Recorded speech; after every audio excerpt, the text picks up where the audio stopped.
Darius était un homme simple, passionné et fidèle. Pour lui, le mariage était sacré. Mais tout a changé le jour où il a décidé de faire une surprise à sa femme pendant un voyage d'affaires. Ce qu'il a entendu derrière la porte de l'hôtel a fait s'écrouler tout son monde. Et ce qu'il a fait ensuite, personne n'aurait pu le prévoir. Mais avant de commencer cette histoire, dites-nous en commentaire d'où vous regardez cette vidéo. C'est toujours émouvant de voir jusqu'où nos récits voyagent. Darius Turner avait toujours cru qu'il avait eu de la chance en amour. À 38 ans, il était professeur d'histoire dans un lycée public à Baltimore et se considérait comme un homme comblé. Il n'était pas riche, mais sa vie était stable. Sa relation avec Monique lui semblait parfaite. Elle représentait tout ce dont il avait rêvé. Intelligente, ambitieuse, belle et déterminée. Marié depuis 6 ans, Darius la regardait encore avec les mêmes yeux amoureux qu'au premier jour. Monique était cadre marketing dans une grande entreprise technologique. Depuis 2 ans, sa carrière avait pris un tournant fulgurant. Voyages fréquents, réunions tard le soir, week-end de travail. Darius comprenait. Il savait à quel point elle s'était battue pour en arriver là. En tant qu'homme noir issu d'un milieu modeste, il connaissait lui aussi la pression constante de devoir prouver sa valeur. Il ne se plaignait jamais. Bien au contraire, il la soutenait de toutes ses forces. Ce jeudi d'octobre, Monique lui annonça qu'elle repartait en déplacement professionnel. Cette fois, direction Las Vegas, pour une conférence majeure dans son secteur. Elle devait partir vendredi matin et ne rentrerait que dimanche soir. « Ça va être intense, chérie. 3 jours de conférence, de networking et de présentation, dit-elle en préparant sa valise dans la chambre. Je vais à peine avoir le temps de respirer. Darius, assis sur le lit, l'observait attentivement. Il remarqua à quel point elle choisissait soigneusement ses vêtements. Robes élégantes, talons hauts, parfums de luxe. Tout était impeccable. « Tu vas être brillante, comme toujours », répondit-il en souriant. Monique s'approcha et lui donna un baiser rapide. « Merci de comprendre, Darius. Je sais que je suis souvent absente. Mais encore un petit effort, et tout va se calmer. » Il acquiesça. Mais au fond de lui, une petite tristesse serrait son cœur. Ils se voyaient à peine. Quand avaient-ils partagé leur dernier dîner ensemble? Ou regardé un film blotti sur le canapé? Darius ressentait un vide. Monique lui manquait. Leurs moments, leurs rires, leur complicité lui manquaient. Et c'est alors qu'une idée germa dans son esprit. Le lendemain, après le départ de Monique, Darius décida de la rejoindre à Las Vegas. Une surprise. Il prendrait un vol samedi, se présenterait à l'hôtel avec des fleurs, l'inviterait à un dîner romantique. Peut-être passeraient-ils la nuit ensemble, retrouveraient cette intimité perdue. La conférence aurait forcément des pauses. Monique serait ravie. Il en était persuadé. Il acheta son billet, tout excité. Rechercha l'hôtel où elle logeait. Elle en avait mentionné le nom, le luxueux Bellagio. Il y réserva une chambre au cas où il ne pourrait pas rester avec elle. Mais son objectif était clair, la surprendre. Samedi après-midi, Darius prit l'avion. Durant le vol, il répétait mentalement la scène. Il imaginait le visage étonné de Monique, leur retrouvailles, un long câlin, peut-être même quelques larmes d'émotion. Il se sentait comme un adolescent amoureux. Une fois arrivé à Las Vegas, il sauta dans un taxi direction le Bellagio. La ville était en effervescence. Lumière, musique, agitation partout. Mais Darius n'avait qu'une seule chose en tête, retrouver sa femme. Il entra dans l'hôtel, un bouquet de roses rouges à la main. Passa la réception, monta à l'étage indiqué. Le couloir, long et silencieux, était recouvert d'une moquette épaisse qui étouffait ses pas. Darius sentait son cœur battre la chamade. Il était nerveux et heureux à la fois. Il connaissait le numéro de la chambre. Monique lui avait envoyé un message avec les infos au cas où il aurait besoin de la joindre. Chambre 2347. Darius s'arrêta devant la porte. Il prit une grande inspiration. Il leva la main pour frapper, puis hésita. Devait-il l'appeler d'abord? Non, cela gâcherait la surprise. Il frappa 3 petits coups. Rien. Il attendit quelques secondes et frappa de nouveau, un peu plus fort. Silence. Puis il entendit un bruit, des voix étouffées, des rires. Darius fronça les sourcils. Il approcha l'oreille de la porte, la voix de Monique, et une voix d'homme, grave, intime. Une douleur vive lui serra la poitrine. « C'est peut-être la télé », murmura-t-il pour lui-même, tentant de se rassurer. Mais il entendit plus distinctement la voix de Monique, haletante, disant quelque chose qu'il ne saisit pas bien. Et la réponse de l'homme, suivie d'un rire discret. Le monde de Darius s'effondra. Ses mains tremblaient. Le bouquet glissa et tomba au sol. Il resta là, figé, tandis que les sons se poursuivaient. Aucun doute. Ce n'était pas la télévision. C'était bien réel. Il voulut frapper à la porte, hurler, exploser. Mais une voix froide et rationnelle dans sa tête lui murmura « Pas maintenant. Il te faut des preuves. » Darius recula, ramassa les fleurs et repartit lentement dans le couloir, comme en transe. Il descendit au lobby, s'assit dans un fauteuil isolé, tentant de digérer ce qu'il venait d'entendre. Monique était avec un autre homme, dans cette chambre d'hôtel, pendant un voyage d'affaires. Il sortit son téléphone et relut les messages qu'elle lui avait envoyés ces derniers jours, ces dernières semaines, ces derniers mois. Chaque « je t'aime », chaque « tu me manques », chaque excuse pour rentrer tard. Tout sonnait désormais comme un mensonge. Il inspira profondément. Il ne pleurerait pas. Pas ici. Pas maintenant. Il retourna à la réception, confirma sa propre réservation et monta dans sa chambre. Il ferma la porte à clé et s'assit sur le lit. Les roses étaient toujours dans ses mains. Il les jeta à la poubelle. Puis il reprit son téléphone et commença à réfléchir. Il lui fallait des preuves. Il devait comprendre l'ampleur de cette trahison. Qui était cet homme? Depuis combien de temps cela durait-il? Et combien d'autres voyages avaient été des mensonges? Darius ouvrit son ordinateur portable et commença à chercher. Conférence marketing à Las Vegas. Liste des participants. Intervenants. Sponsors. Et là, il le vit. Derek Matthews, vice-président de l'entreprise où travaillait Monique. Il faisait partie des principaux conférenciers. Darius connaissait ce nom. Monique l'avait souvent mentionné. « Mon patron », disait-elle. Un homme exigeant, mais juste. Derek était marié, père de 2 enfants. Monique lui avait même montré des photos de lui lors d'événements d'entreprise. Tout devenait clair à présent. Les voyages, les réunions tardives, les week-ends soi-disant au travail. Darius sentit une colère froide monter en lui. Mais avec cette colère surgit quelque chose d'encore plus dangereux, une détermination implacable. Il n'allait pas les affronter tout de suite. Pas de scène, pas de confrontation. Il ne leur laisserait pas l'occasion de trouver des excuses ou de faire disparaître des preuves. Darius allait procéder autrement. Il allait tout documenter, rassembler des preuves, comprendre chaque détail et, au moment opportun, il passerait à l'action. Il sortit son téléphone et prit une photo de la porte de la chambre de Monique. Il nota le numéro, enregistra la date et l'heure. Puis, il se dirigea vers le bar de l'hôtel et commanda un whisky. Il avait besoin de réfléchir avec lucidité. Tandis qu'il buvait lentement, observant les va-et-vient autour de lui, Darius prit une décision. Il découvrirait tout, absolument tout. Et Monique, Derek, ainsi que toute autre personne impliquée dans cette mascarade, paierait pour chaque mensonge.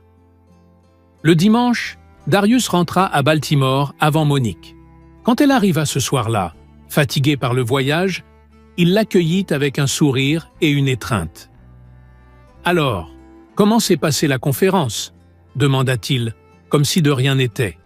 « Éreintante, » répondit-elle, en laissant tomber sa valise au sol. « Mais productive.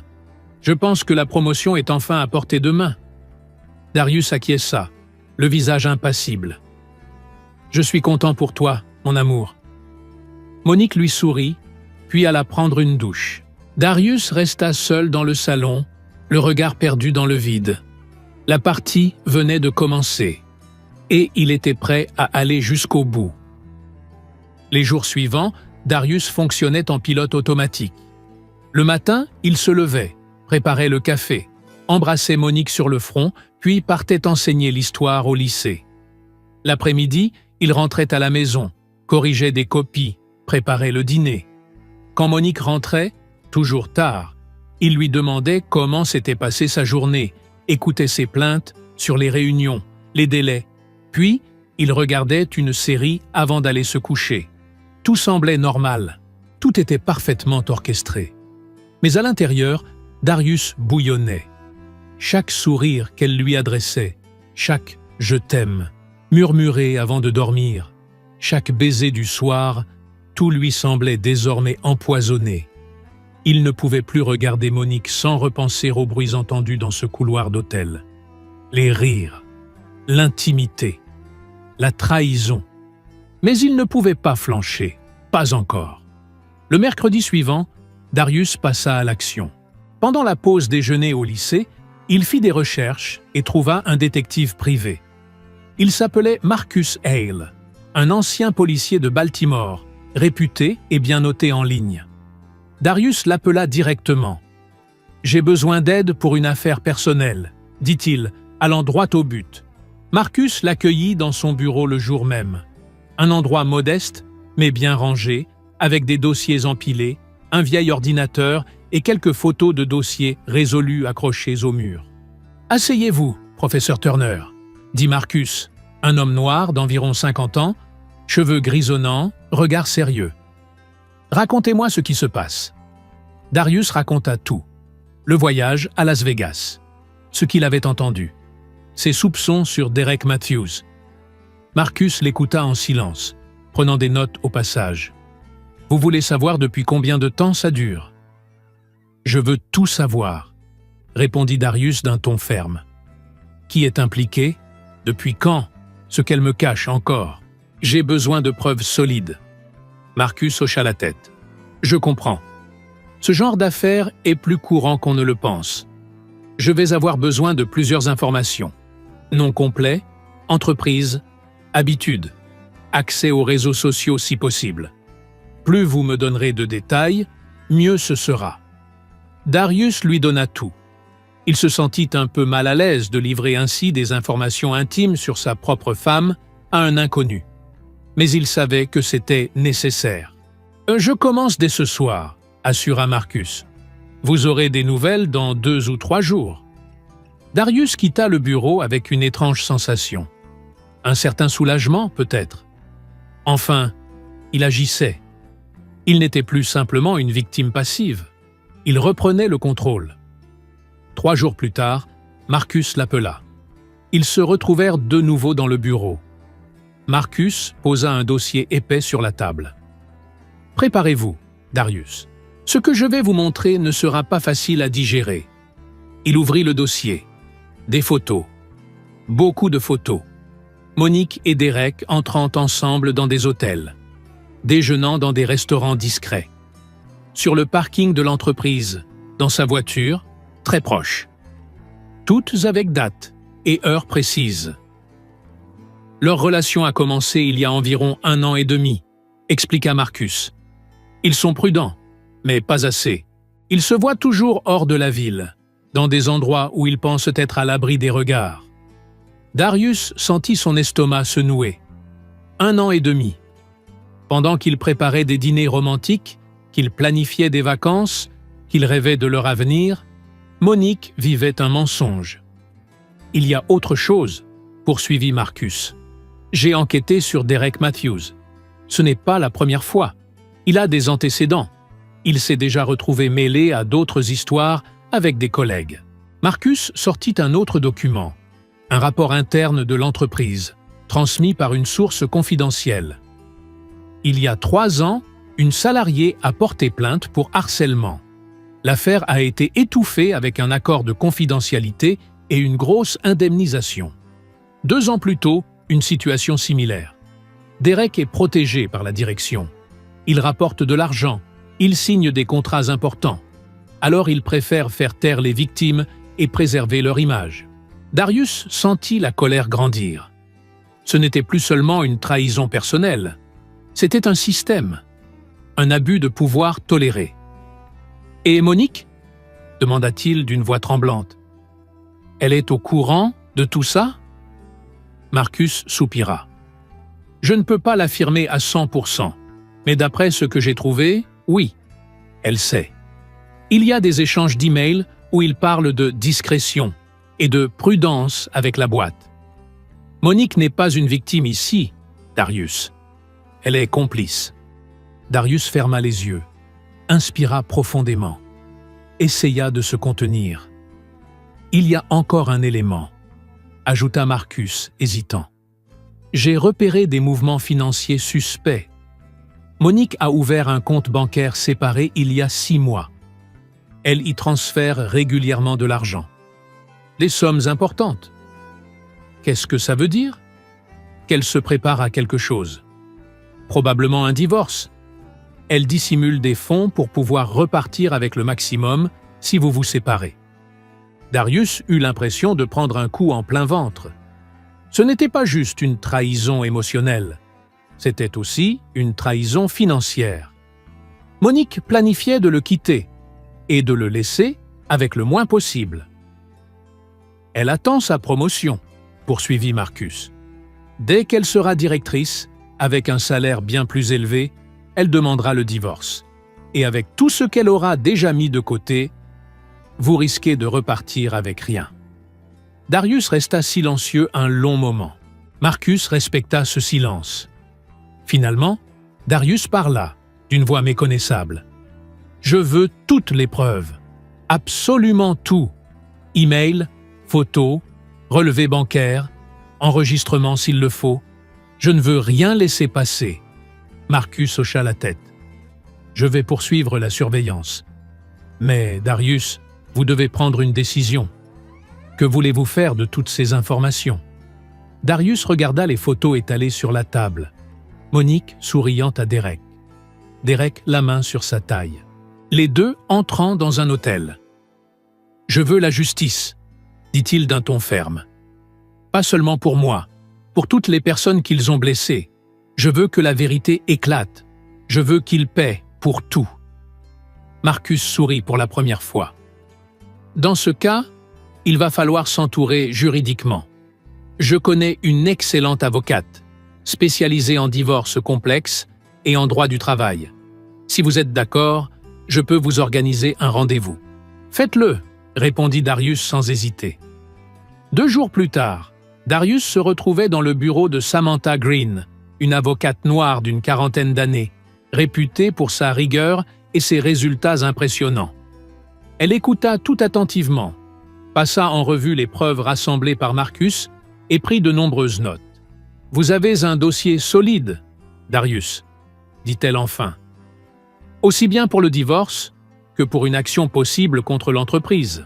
Derek Matthews abuse de sa position pour entretenir des relations avec des subordonnés et l'entreprise le couvre. Cela pourrait donner lieu à un procès pour faute grave. Qu'est-ce que vous me conseillez ?» Samantha croisa les doigts sur le bureau. « D'abord, on va vous protéger. Je vais préparer les papiers du divorce pour faute, avec l'adultère comme motif principal, et nous inclurons les preuves de dissimulation de biens. Ça vous permettra d'éviter qu'elle parte avec un avantage financier. Ensuite, nous pouvons essayer de contacter les autres victimes de Derek. Si elles acceptent de témoigner, on peut envisager une action collective contre lui et contre l'entreprise. Et si elles refusent de parler, certaines accepteront, répondit Samantha avec assurance. Quand les gens comprennent qu'ils ne sont pas seuls, qu'il y a quelqu'un prêt à se battre, ils trouvent le courage. J'ai vu ça plusieurs fois. Pour la première fois depuis des semaines, Darius sentit une lueur d'espoir. Combien de temps ça va prendre? Quelques semaines pour tout préparer correctement. On va faire les choses proprement. Zéro faille. Quand on passera à l'action, ce sera implacable.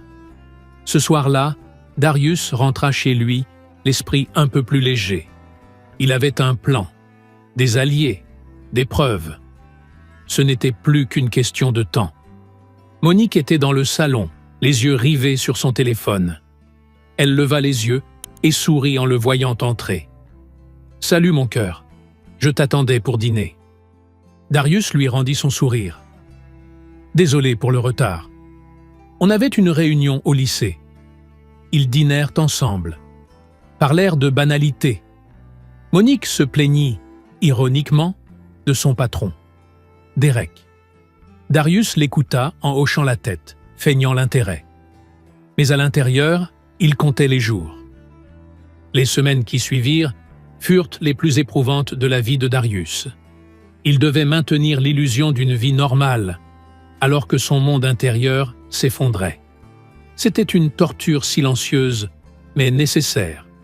Pendant ce temps, Samantha œuvrait en coulisses. Elle retrouva 2 des femmes qui avaient signé des accords de confidentialité avec l'entreprise. La première, Jennifer, accepta de parler après de longues hésitations. Elle raconta que Derek l'avait harcelée pendant des mois, lui promettant des promotions et la menaçant de nuire à sa carrière si elle refusait ses avances. Lorsqu'elle finit par dénoncer les faits, l'entreprise lui proposa 50 000 $ et un contrat de silence. Elle accepta, désespérée, par peur de perdre son emploi. La deuxième, Patricia, avait vécu quelque chose de pire encore. Derek l'avait non seulement harcelée, mais avait ensuite lancé des rumeurs à son sujet quand leur relation prit fin. Sa réputation fut détruite et elle finit par démissionner. Elle aussi avait signé un accord, mais aujourd'hui, elle était prête à parler. « Je pensais être seule, » dit Patricia, lors d'une réunion avec Samantha et Darius. « Je croyais que personne ne me croirait. Mais si vous réunissez des preuves, je veux aider. Cet homme ne peut pas continuer comme ça. » Samantha lui adressa un sourire rassurant. « Avec vos témoignages et les preuves que nous avons déjà, nous pouvons bâtir un dossier très solide. Vous avez tout mon soutien. » Marcus, le détective privé, apporta lui aussi de nouvelles pièces au dossier. Il avait réussi à enregistrer une conversation entre Monique et Derek dans un restaurant. Il pensait être à l'abri, mais Marcus avait placé un micro dans la voiture de Derek lors d'une de ses sorties. Sur l'enregistrement, on entendait les deux parler librement de leur liaison, plaisanter sur Darius et planifier leur prochain week-end ensemble. Quand Darius écouta l'enregistrement, il dut sortir de la pièce. Il courut jusqu'aux toilettes du bureau de Marcus et vomit. La cruauté des mots, le détachement glacial dans la voix de Monique, c'était insupportable. Mais il se ressaisit. Il s'essuya le visage, se regarda dans le miroir et se dit à voix basse « Continue, tu y es presque. » Samantha découvrit alors un élément crucial. Ellen Matthews, l'épouse de Derek. C'était une avocate à la retraite, mère de 2 adolescents. Elle n'avait aucune idée de ce que son mari faisait. « Nous devons l'informer », déclara Samantha. « Elle a le droit de savoir. Et soyons réalistes, elle pourrait devenir une alliée précieuse. Derek possède sûrement des biens importants.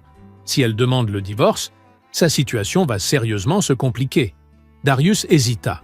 Il savait ce que c'était que de découvrir une trahison. Il connaissait la douleur que cela provoquait.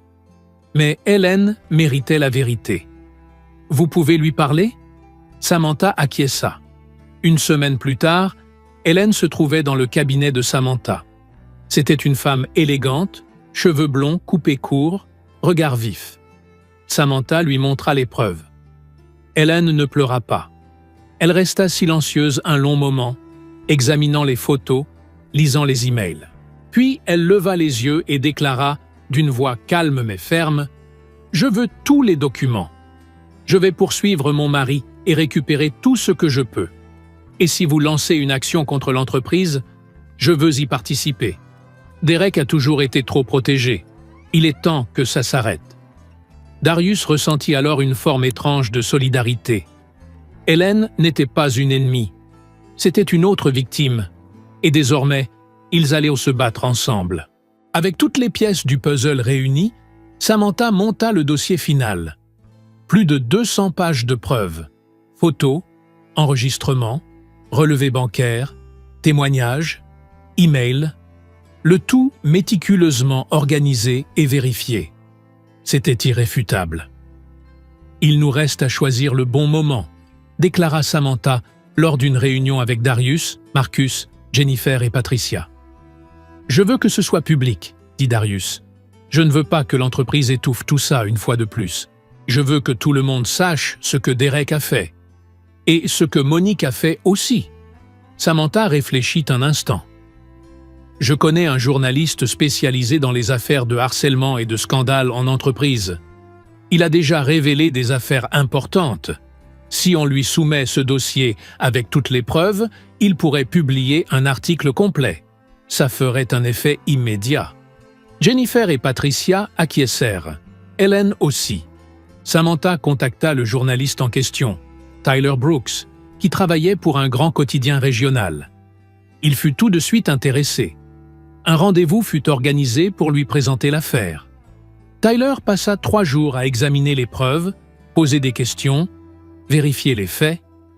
Finalement, il donna son feu vert. « Je vais publier. C'est énorme. J'aurai besoin d'une dizaine de jours pour rédiger, vérifier avec les avocats du journal et tout finaliser. Mais ça sortira. Et ça va faire du bruit. » Samantha prépara les papiers du divorce de Darius. Elle prépara aussi ceux d'Hélène. Et avec les avocats de Jennifer et Patricia, elle monta une action collective contre Derek Matthews et l'entreprise pour harcèlement, abus de pouvoir et complicité institutionnelle. Tout était prêt, il ne manquait plus qu'une date. « Lundi », déclara Darius. « Je veux que ça sorte un lundi. Comme ça, ils auront toute la semaine pour en baver. » À l'approche du jour J, Darius continua sa routine. Il allait au lycée, donnait ses cours, corrigeait ses copies. Le soir, il dînait avec Monique, regardait la télé, feignait la normalité. Monique ne se doutait de rien. Elle poursuivait sa double vie, sortant pour des réunions, rentrant tard, avec toujours une excuse bien rodée. Le vendredi avant le lundi fatidique, Monique annonça un nouveau voyage professionnel. « Je pars à New York. Réunion avec de potentiels investisseurs. Derek m'accompagne. On va présenter la nouvelle campagne. » Darius hocha la tête, comme d'habitude. « Bonne chance, mon amour. » Le samedi, Darius alla voir sa sœur, Angela. Il avait besoin de parler à quelqu'un de sa famille. Il voulait la prévenir. Angela fut bouleversée par ce qu'il lui raconta. « J'ai toujours senti qu'il y avait un truc louche, » dit-elle en le prenant dans ses bras. « Tu mérites mieux, Dari. Bien mieux. »« Merci, Angie. Je voulais juste te prévenir avant. Ça va faire du bruit. Ça va sortir dans les journaux. Je m'en fiche. Tu as fait ce qu'il fallait. Cette femme ne te méritait pas. » Le dimanche, Darius fit une dernière révision du plan avec Samantha. Les papiers étaient prêts. Les plaintes étaient prêtes. L'article était prêt à être publié lundi après-midi. Le plan était parfait. « Tu es prêt ?» demanda Samantha. « Parce qu'une fois lancé, il n'y aura pas de retour en arrière. » Darius regarda par la fenêtre de son bureau. Baltimore était là, indifférente à son drame personnel. Mais lui n'était plus le même homme qui avait franchi les portes de cet hôtel à Las Vegas. La douleur l'avait transformé. « Je suis prêt », répondit-il d'une voix assurée. Samantha lui tendit la main. « Alors terminons ce que nous avons commencé. » Ils se serrèrent la main. Le destin était désormais scellé. Le lundi matin se leva froid et gris à Baltimore. Darius se réveilla tôt, avant Monique. Il resta allongé quelques minutes, les yeux fixés au plafond, sentant tout le poids de ce qui allait arriver. Il n'éprouvait pas de nervosité, seulement une étrange sensation de calme. Comme s'il avait gravi une montagne pendant des semaines. et qu'il était enfin arrivé au sommet. Monique se réveilla à 7 heures, comme d'habitude. Elle s'étira, bâilla, puis alla dans la salle de bain. Darius entendit l'eau de la douche couler. Il se leva, alla dans la cuisine et prépara le café. Tout se passait exactement comme chaque matin. Quand Monique redescendit, déjà habillée pour le travail, il lui tendit une tasse. « Merci, mon cœur », dit-elle en prenant la tasse et en buvant une gorgée. « La journée va être chargée. On a cette grosse réunion avec les investisseurs. Derek est stressé, donc moi aussi. » Darius se contenta d'acquiescer. Elle termina rapidement son café, attrapa son sac à main et lui dit au revoir avec un baiser rapide. « À ce soir. »« À plus tard », répondit Darius. Il la regarda par la fenêtre alors qu'elle montait dans sa voiture et partait. Puis il attrapa son téléphone et envoya un message à Samantha. « Elle est partie. On peut lancer. » Samantha répondit aussitôt « Reçu. Les papiers seront remis à 9 heures. » Darius se rendit au lycée. Il avait cours ce matin-là, et il devait garder les apparences. Mais son esprit était ailleurs. Chaque heure, il vérifiait son téléphone, à la recherche d'actualisations. À 9h15, Samantha envoya « Papier remis ». Elle les a reçus au bureau, devant des collègues. Réaction enregistrée. Darius imagina la scène. Monique à son bureau, entourée de collègues, recevant une enveloppe d'un coursier. Elle l'ouvre, pensant à des documents professionnels, et découvre les papiers du divorce, les accusations d'adultère, les preuves, des photos avec Derek, des relevés bancaires. Tout, noir sur blanc, devant tout le monde. À 10 heures, Marcus envoya un message. Derek convoqué par la direction. Ils ont reçu copie de la plainte. Il est suspendu temporairement. Le plan fonctionnait. À 11 heures, Tyler Brooks publia l'article en ligne. Le titre était implacable. Un cadre d'une entreprise tech accusé de harcèlement systématique. L'entreprise poursuivie pour avoir couvert les faits pendant des années. Le reportage était complet. Nom, photos, témoignages de Jennifer et Patricia, explication des accords de confidentialité, preuves à l'appui. En quelques minutes, l'affaire fit le tour des réseaux sociaux. Des employés de l'entreprise partagèrent l'article. Des journalistes commencèrent à appeler Tyler pour en savoir plus. À 12h30, Ellen déposa officiellement une demande de divorce contre Derek. Elle donna également une interview à un journal local, affirmant qu'elle était choquée et déçue par les actions de son mari et qu'elle se battrait pour ses droits, ainsi que pour ceux des autres victimes. Darius était en pause déjeuner quand son téléphone sonna. C'était Monique. Il regarda l'écran pendant un long moment avant de décrocher. « Darius !» Sa voix était paniquée, tremblante. « S'il te plaît, écoute-moi. Je peux tout expliquer. »« Il n'y a rien à expliquer, Monique, » répondit-il d'une voix étonnamment calme. « Je sais tout. Et ce, depuis des semaines. »« Tu savais ?» Sa voix se brisa. « Mais comment ?»« Je suis allé à Las Vegas. Je vous ai entendu. Ensuite, j'ai enquêté. J'ai engagé un détective, une avocate. J'ai tout rassemblé. Et maintenant, tout est en train d'éclater au grand jour. » Un long silence suivit. Puis Monique se mit à pleurer. « Darius, j'ai fait une énorme erreur. Je sais que j'ai tout gâché. Mais, s'il te plaît, parlons-en. On peut arranger ça. Il n'y a rien à arranger. Tu m'as trahi. Tu m'as menti. Tu as planifié de me voler. Et tu l'as fait pendant 1 an et demi, Monique. Ce n'était pas une erreur. C'étaient des choix. Des centaines de choix. J'étais perdu. Derek m'a manipulé. Il m'a fait des promesses. Tu es adulte, Monique. Tu savais parfaitement ce que tu faisais. Et ne viens pas me dire que tu as été manipulée alors que tu cachais de l'argent dans un compte secret et que tu préparais un divorce. Tu n'es pas une victime. Tu es complice. Elle sanglota plus fort. Et maintenant, qu'est-ce qui va se passer? Tu vas signer les papiers du divorce. Tu ne partiras qu'avec ce qui t'appartient légalement. Tu vas faire face aux conséquences, dans ton travail et publiquement. Et tu vas apprendre que la trahison a un prix. Darius, je t'en supplie. Adieu, Monique. Il raccrocha. Ses mains tremblaient, mais son cœur était serein. Il avait dit ce qu'il devait dire. Dans l'après-midi, l'entreprise de Monique publia un communiqué officiel. Derek Matthews avait été suspendu le temps qu'une enquête interne soit menée. L'entreprise annonça également une révision de ses politiques internes, affirmant qu'elle prenait ces accusations très au sérieux. Mais le mal était fait. Des clients commencèrent à remettre en question l'éthique de la société. Des militants pour les droits des salariés appelèrent au boycott. La réputation de l'entreprise était gravement entachée. Le soir, Darius rentra chez lui. C'était étrange de pénétrer dans cet espace autrefois partagé et qui, malgré tous les meubles encore là, semblait désormais vide. Il savait que Monique ne rentrerait pas ce soir-là. Elle était probablement dans un hôtel ou chez une amie, tentant de digérer les événements. Il s'installa sur le canapé et alluma la télé. L'affaire faisait déjà les titres des infos locales. Il vit la photo de Derek, les mentions du procès, les commentaires des présentateurs sur la toxicité de certaines cultures d'entreprise.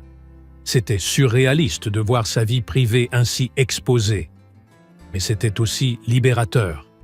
Son téléphone sonna. C'était Samantha. « Comment tu te sens ?» demanda-t-elle. « Fatigué, mais soulagé. Tu as fait ce qu'il fallait, Darius. Je sais que c'était difficile, mais tu t'es défendu. Et tu as permis à d'autres de faire de même. Merci, Samantha, pour tout. Le procès prendra quelques mois, dit Samantha, mais on a un dossier solide. Tu t'en sortiras la tête haute. » Après avoir raccroché, Darius resta assis, seul dans le silence du salon. Il repensa à tout ce qu'il venait de vivre. La trahison, la douleur, l'enquête, le plan, et enfin, la justice. Il ne tirait aucun plaisir de la chute de Monique et de Derek. Ce n'était pas une vengeance qu'il cherchait, c'était une reconnaissance. La certitude que les actes ont des conséquences, que les mensonges ne peuvent pas durer éternellement, que la vérité, aussi douloureuse soit-elle, vaut toujours la peine d'être révélée. Les jours suivants apportèrent de nouvelles évolutions. Derek fut officiellement licencié de l'entreprise. Monique fut mutée dans une autre antenne avec un poste inférieur, une quasi-démotion. Hélène obtint une ordonnance de gel des avoirs de Derek en attendant la finalisation du divorce. Jennifer et Patricia reçurent un large soutien public, et d'autres femmes commencèrent à témoigner, racontant des expériences similaires dans la même entreprise. L'action collective gagna en puissance. Des avocats de tout le pays se proposèrent pour aider. L'entreprise, sous pression, entama des négociations pour des accords plus justes et commença à mettre en place de véritables changements dans ses politiques internes. Darius, lui, commença à reconstruire sa vie. Il emménagea dans un appartement plus petit, mais confortable. Il continua d'enseigner et ses élèves remarquèrent qu'il semblait plus léger, plus présent. Il rejoignit un groupe de soutien pour personnes ayant vécu des divorces difficiles. Là, il entendit d'autres histoires, d'autres douleurs, et comprit qu'il n'était pas seul. 3 mois plus tard, par un après-midi de printemps, Darius était assis dans un café, lisant un livre, quand quelqu'un s'approcha. C'était Jennifer, l'une des femmes ayant témoigné contre Derek. « Je peux m'asseoir » demanda-t-elle. « Bien sûr. » Ils discutèrent près d'1 heure. Jennifer lui raconta comment sa vie avait changé depuis qu'elle avait eu le courage de parler. Elle avait trouvé un nouvel emploi dans une entreprise aux valeurs humaines. Elle avait commencé une thérapie et se sentait plus forte chaque jour. « Je voulais juste te remercier », dit-elle avant de partir. « C'est toi qui as fait le premier pas. Tu as rassemblé les preuves, tu as affronté la tempête. Sans toi, je serais encore en train de me taire, paralysé par la peur. » Darius sourit. On s'est soutenus mutuellement.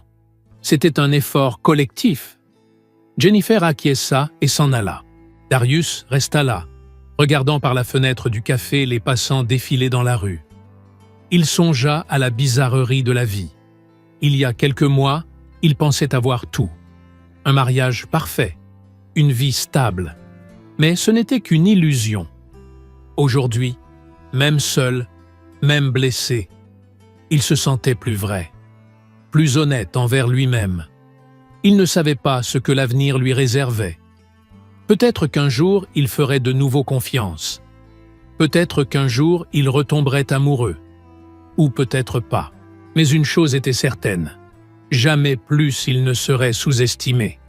Jamais plus il ne serait trahi en silence.